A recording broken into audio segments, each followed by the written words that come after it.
Hey guys, how's it going? Chez back again with episode number 34 of the AC Milan career mode here in Xbox One. We've got Champions League football for you today, the first game of which is away against Zenit St. Petersburg. Now fortunately, it's in clear conditions. It could quite easily have been absolutely pelting it down with snow playing away in Russia, so we get a let off there, and hopefully we can make the most of it, because you guys know for a fact I'm not very good in the rain or snow.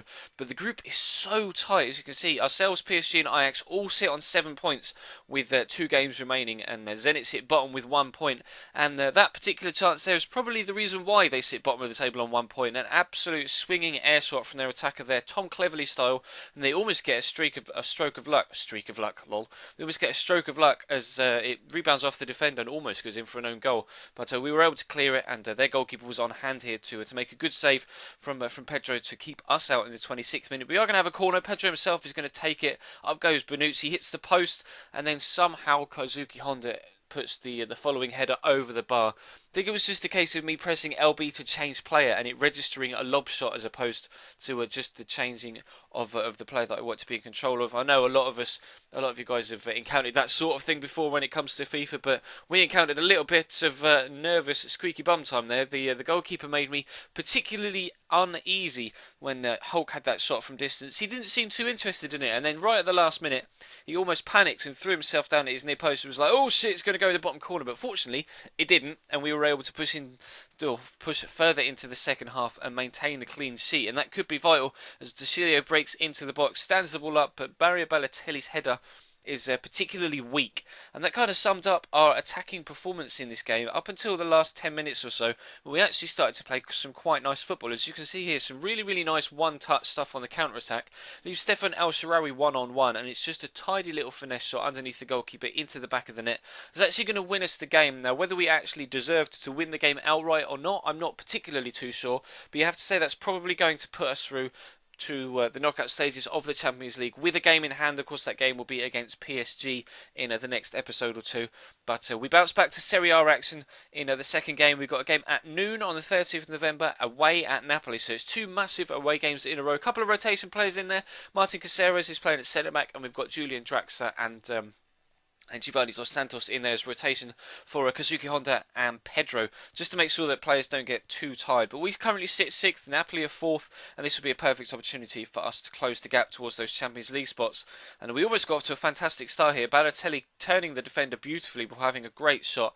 But Jefferson, the goalkeeper, obviously brought in from the Brazilian league during the summer by Napoli, because of course they had Pepe Reina first season. He would have gone back to Liverpool after his loan spell, and unfortunately for us, we weren't able to take the lead. Jefferson made a good save, and then at the other end we showed some really slack defending, and Chicharito, obviously coming to Napoli from Manchester United, was left all on his own from that set piece, and it was just particularly poor from me. We find ourselves 1-0 down, and El Shaarawy can't quite find the finishing touch just yet in this game.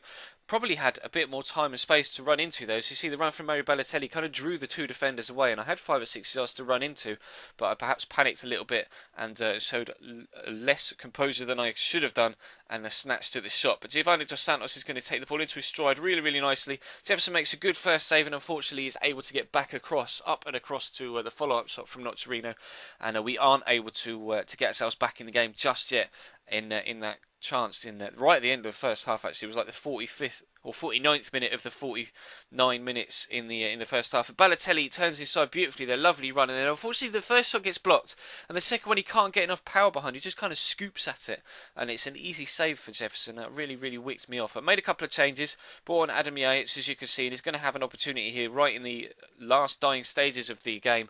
And I don't understand how he's able to put that over. Can't decide really nicely. I brought him on for El Shaarawy had a decent similar opportunity in the last game and put it away, and this time Adam Yates absolutely blasts it over the top. I just wasn't showing any composure in this game whatsoever, and Yates was actually going to have another gorgeous opportunity and in stoppage time, and Jefferson again makes another phenomenal save. He was the difference in this game, it has to be said. He made save after save that was absolutely world class and crucial for Napoli. That's why they are where they are in the table, and why we are where we are at the minute. We're not being crucial enough in front of goal, but we're going to have to be on our game in this next game because we've got Juventus at the San Siro. Now, we have already beaten Juventus earlier on in the season in the Supercoppa, so that is a nice confidence and ego boost going into this game, knowing that we can beat Juve if the the mood strikes us and we play good enough football. They currently sit top of the table. We've dropped to 7th, but can go back above Udinese into 6th should we win here, but it's going to be a tough ask. And Arturo Vidal splits me apart. He gets a little bit lucky with the deflection off the Benyat tackle, and then it falls to Marquisio, slots it into the bottom corner.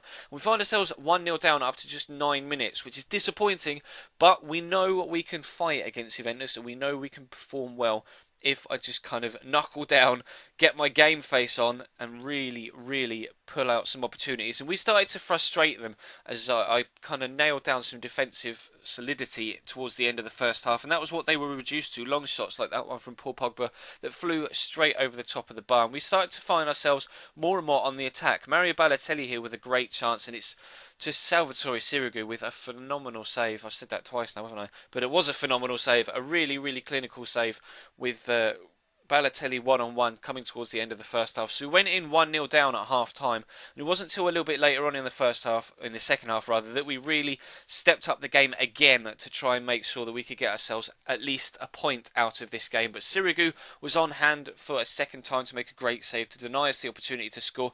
Ball's going to come in from the corner to Mario Balotelli, drops on the box to Polly, he's going to give it a whack, gets blocked, falls to Benyat. Another great reaction save from the goalkeeper, Salvatore Sirigu. Goalkeepers were proving to be a real thorn in my side right now, but you see we've got a man free on the edge of the box. It's actually Benyat, and as the ball comes into him, the man has dropped to cover him, but the first touch is perfect. Sirigu can do nothing about that finish. That is something that the player that we used to play in that position, Ricardo Montalivo, didn't do for us, and that is exactly why I brought Benyat in, because he has that sort of goal scoring opportunity in his locker and can get goals for us in situations like that. So I brought on Lacazette for Honda and El Shaarawy for Giovanni Dos Santos for Pedro, and Giovanni Dos Santos was involved here in the move, plays it over to Lacazette. Lacazette's going to stand it up back to Giovanni Dos Santos through one-on-one, tries a cheeky little overhead kick, and I had to lob shot it just to make sure that I got it over the onrushing goalkeeper, and I just put a tiny little bit too much power on top of it. You see how deft the touch was. It was enough to just get over the raising hand of Salvatore Sirigu, but unfortunately it flew over the bar. And Juve were going to come at me in the last 10 minutes trying to regain the lead that they'd got a little bit early on. The dodgy touch from Asamoah actually took him over the initial slide tackle. The second tackle was poor, as was the third, but it did just enough to force him wide so that the angle narrowed, and he wasn't able to get a decent shot away. Unfortunately, Guita was able to put in a decent save of his own. A goalkeeping performance of love from our man this time. But Lacazette breaks free, 3 minutes remaining.